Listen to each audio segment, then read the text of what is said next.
سلطان محمود غزنوی رحمۃ اللہ علیہ کے عدل و انصاف کے بہت سے واقعات مشہور ہیں، جن میں سب سے زیادہ مشہور اور اہم واقعہ یوں بیان کیا جاتا ہے کہ ایک روز ایک شخص حضرت سلطان محمود رحمۃ اللہ علیہ کے دربار میں انصاف حاصل کرنے کے لیے حاضر ہوا۔ جب محمود صاحب اس کی طرف متوجہ ہوئے تو اس شخص نے عرض کیا، میری شکایت ایسی نہیں ہے، میں اسے سر دربار سب لوگوں کے سامنے بیان کروں۔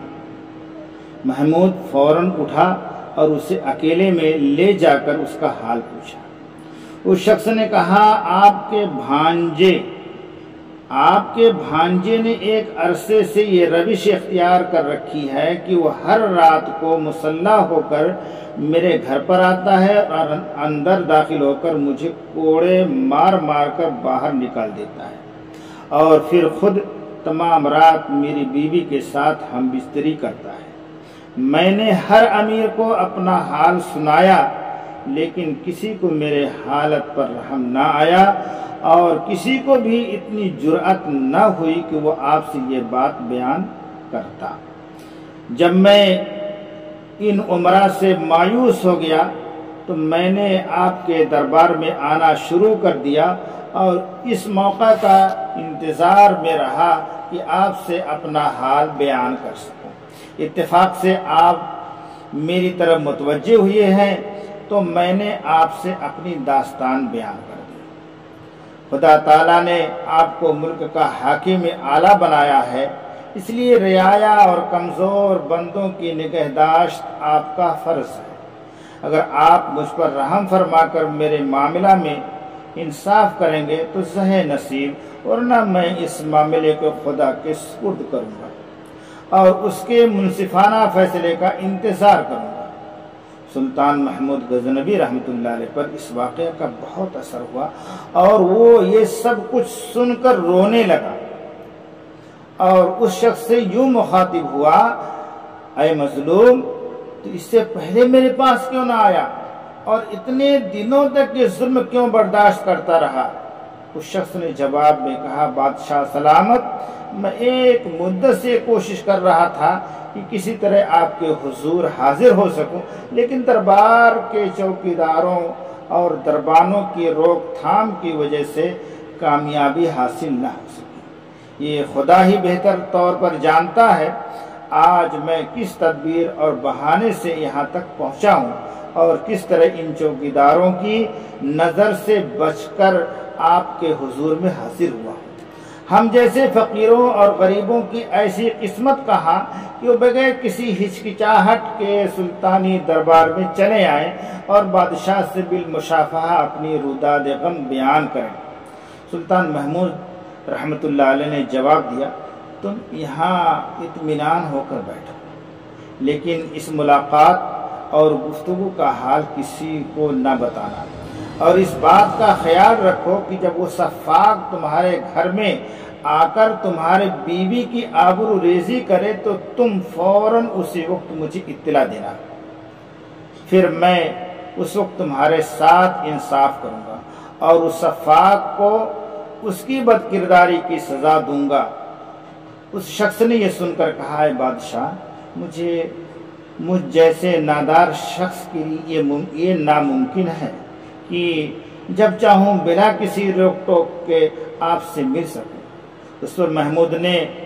اسی وقت دربانوں کو بلایا اور ان سے اس شخص کو متعارف کرا کر دربانوں کو حکم دیا، جس وقت بھی یہ شخص ہمارے حضور آنا چاہے اسے بغیر کسی اطلاع اور روک ٹوک کے آنے دیا جائے، اس سے کسی قسم کی باز پرس نہ کی جائے۔ ان دربانوں کی رخصت کے بعد سلطان محمود نے اس شخص سے چپکے سے کہا،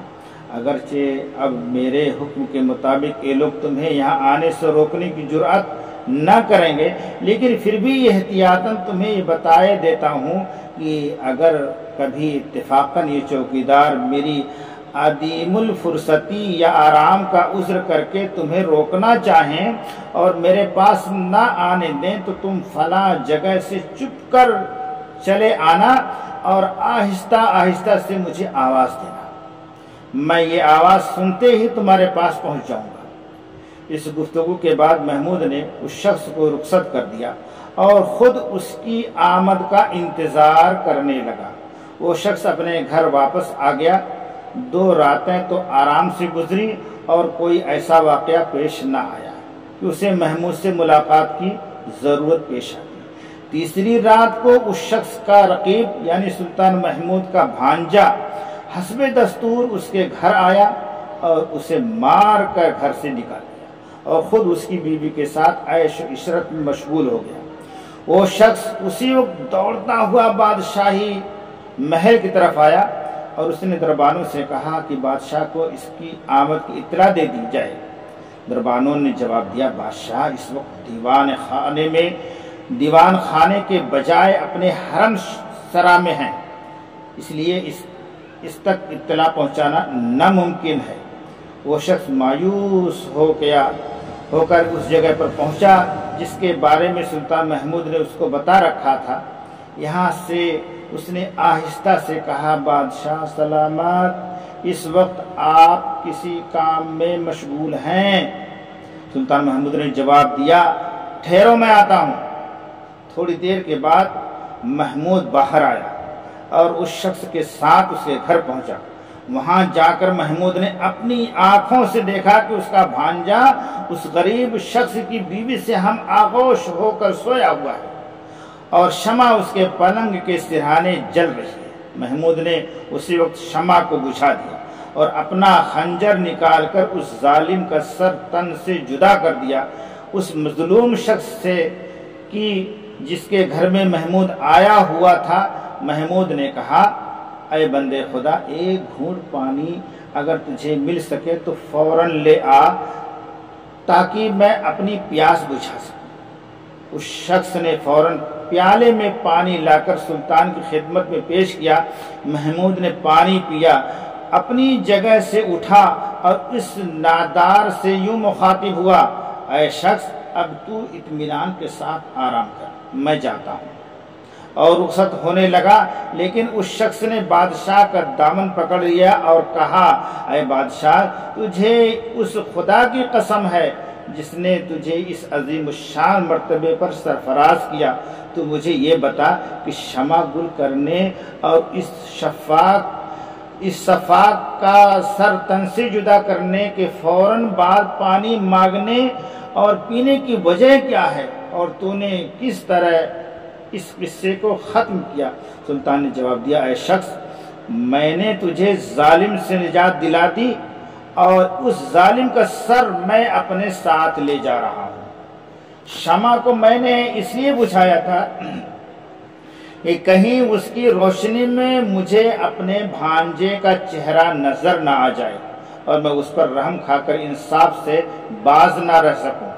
پانی مانگ کر پینے کی وجہ یہ تھی کہ جب سے تم نے مجھ سے اپنی روداد غم بیان کی تھی تو میں نے عہد کیا تھا کہ جب تک تمہارے ساتھ پورا انصاف نہ ہوگا تب تک نہ کھانا کھاؤں گا نہ پانی پیوں گا۔ سامعین کرام،